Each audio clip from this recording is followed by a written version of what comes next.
Hannah Whitaker was 19, bright and beloved. The kind of girl everyone in Millwood thought would one day leave their small town and make something of herself. Dale Murphy was a quiet mechanic, a man who blended into the background for years, while carrying a bitterness no one saw coming. When their paths collided on a lonely October night, the Heartland's sense of safety was shattered forever. What began as the disappearance of a daughter soon unraveled into a story of obsession, revenge, and betrayal, proving that even the most peaceful towns can hide the darkest nightmares.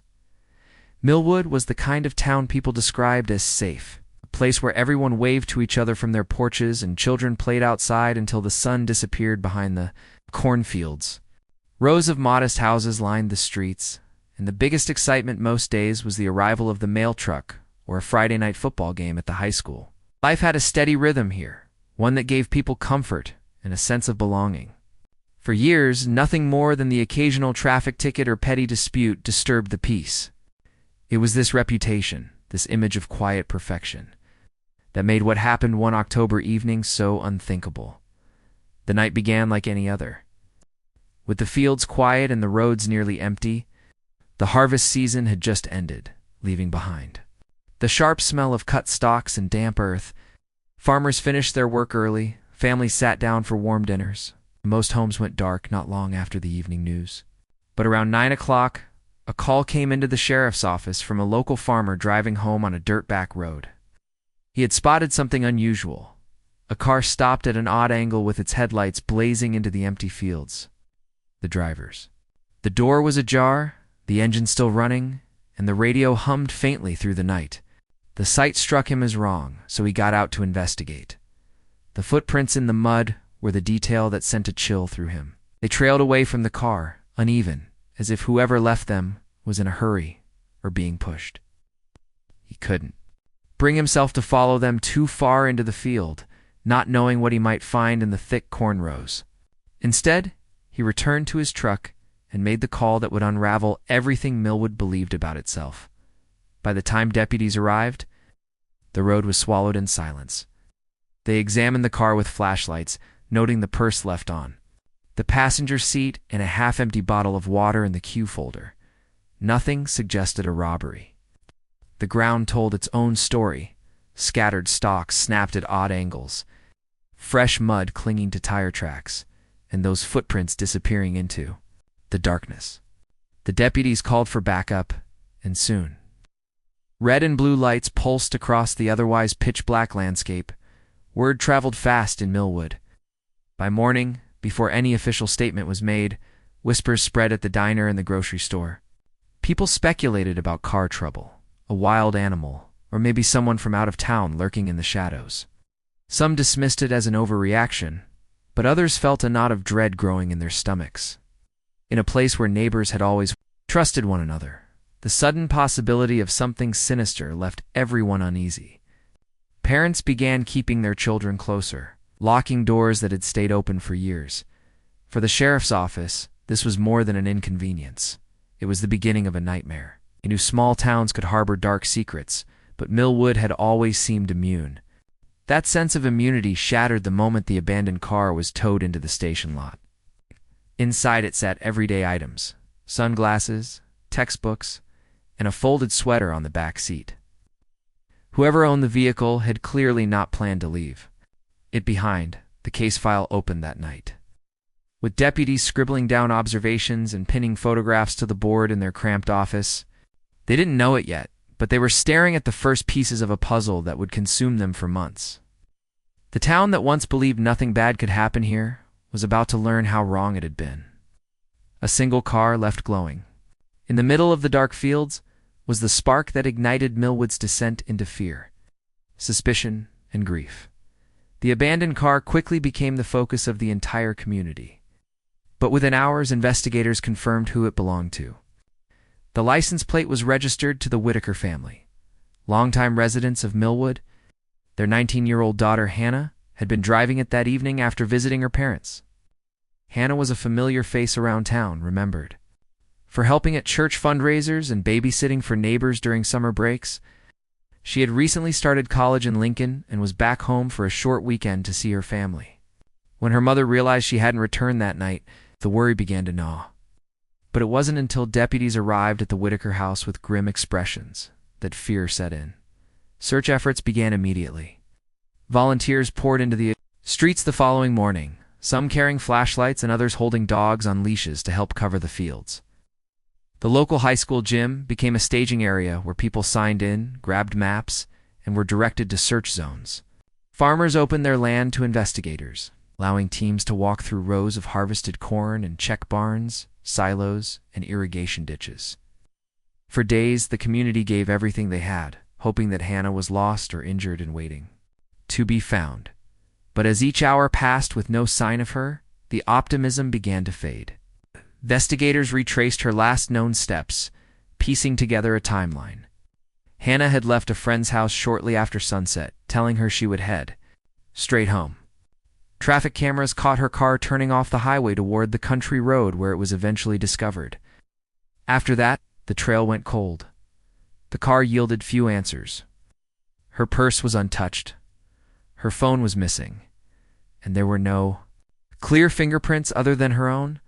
The lack of immediate evidence frustrated everyone involved. Residents who had once trusted their neighbors began questioning one another. Some whispered about drifters or strangers passing through town, insisting the crime had to be the work of an outsider. Others suggested darker possibilities, pointing out people in town with tempers or troubled pasts.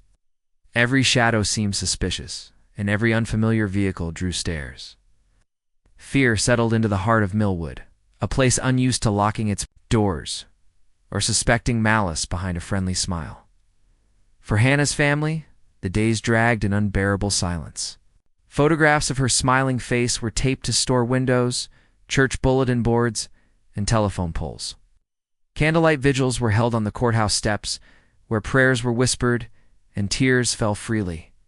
Her parents pleaded for anyone with information to come forward, their voices shaking under the weight of uncertainty.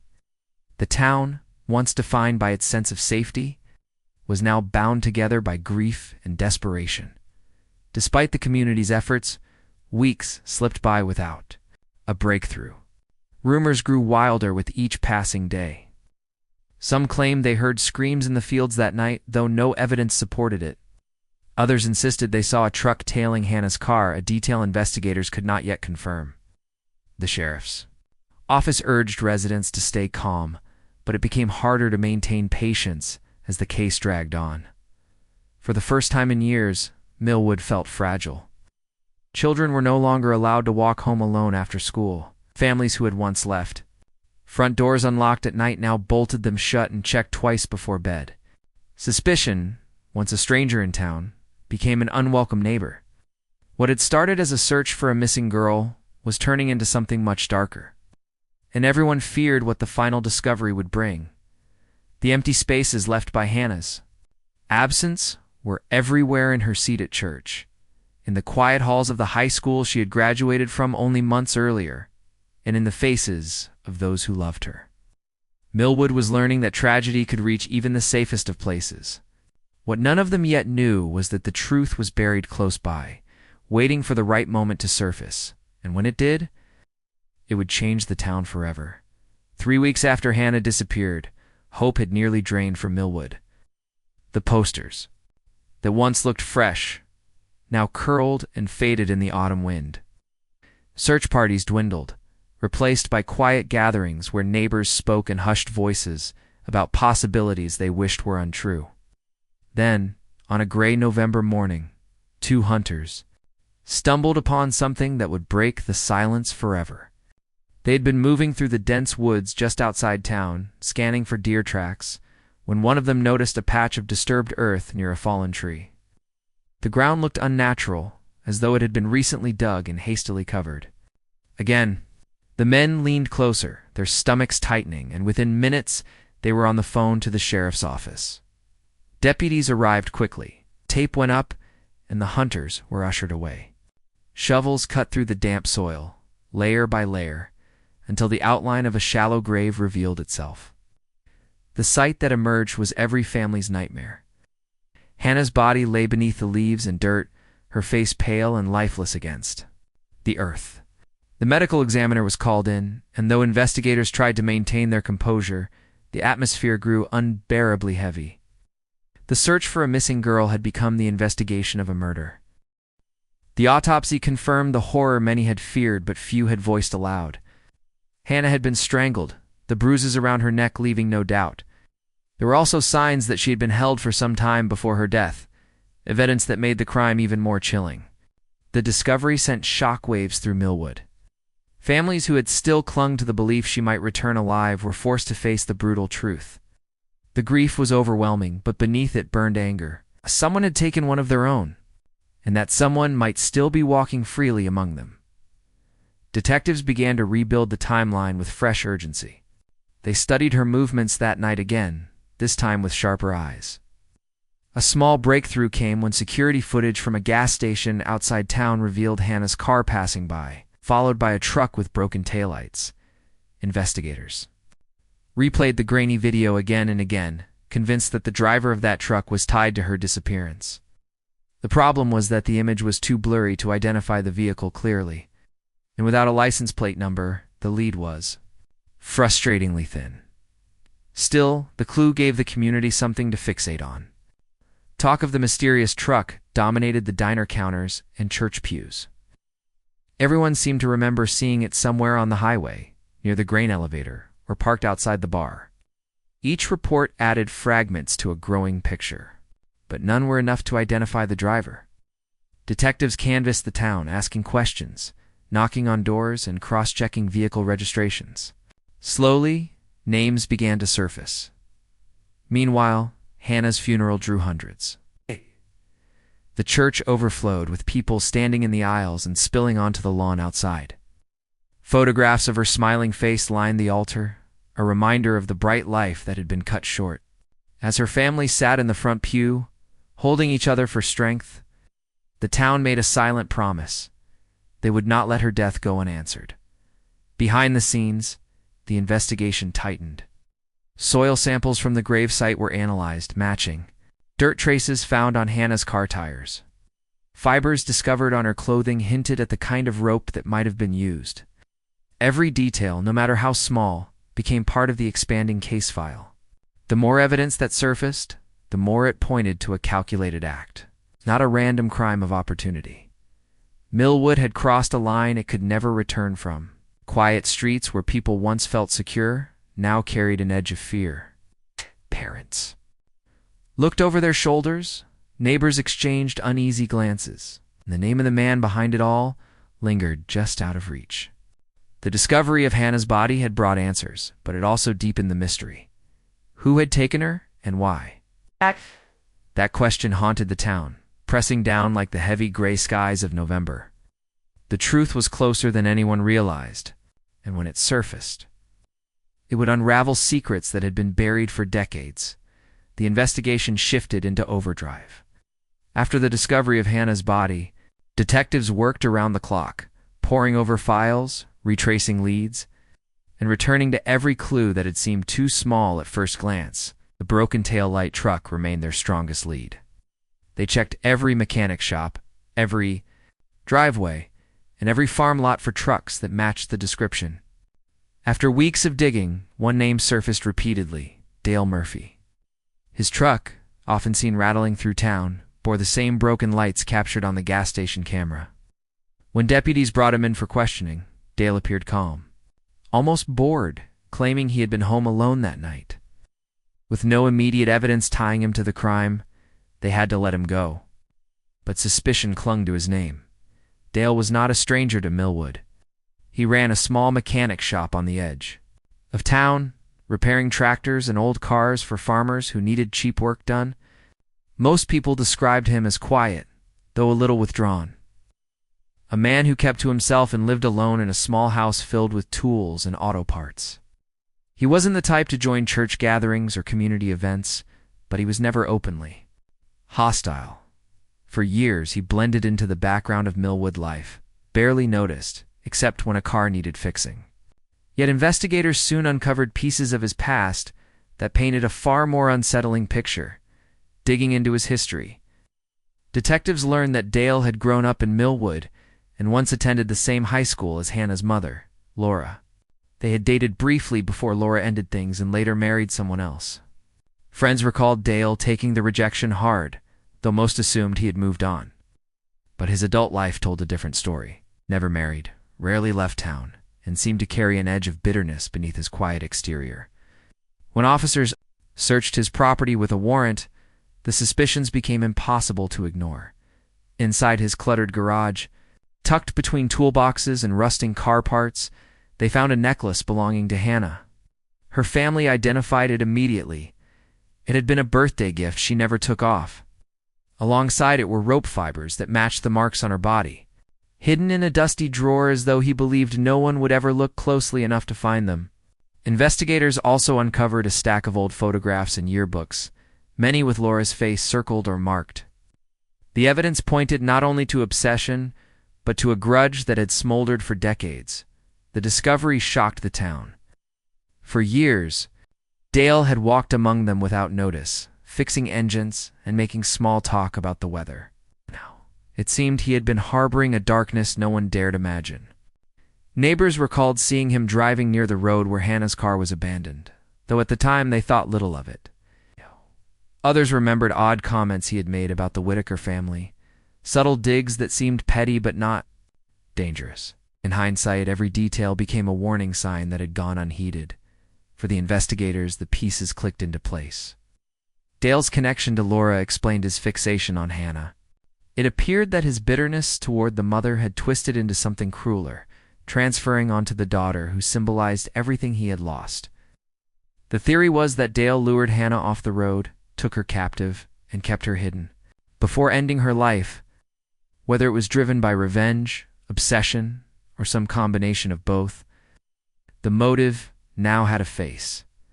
News of the arrest rippled through Millwood, spreading faster than anything in living memory. People gathered in clusters at the diner and grocery store, speaking in whispers as though the very air had changed. The idea that someone they had known for years, someone they trusted with their cars and greeted in passing, could commit such a crime unsettled them to their core. It wasn't just Hannah who had been stolen from the town. It was the illusion of safety itself. Millwood could no longer pretend that evil was something that belonged elsewhere.